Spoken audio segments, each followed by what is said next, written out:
Моей собачке очень нравятся разные лежанки. Сейчас покажу, как я сделал одну из них.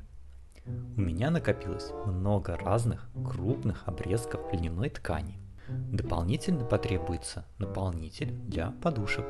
Выберем нужные отрезки и соединим их между собой.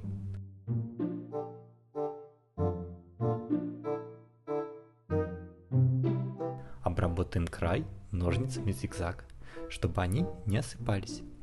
Разделим получившуюся деталь на несколько меньших, чтобы сделать комбинацию рисунка. Обработаем утюгом швы, соединим детали.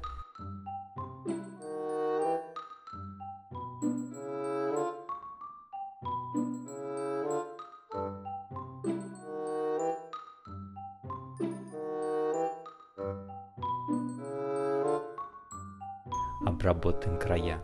Осталось соединить большие детали между собой, чтобы получилась лежанка, подушка. Оставим место для выворачивания. Вывернем.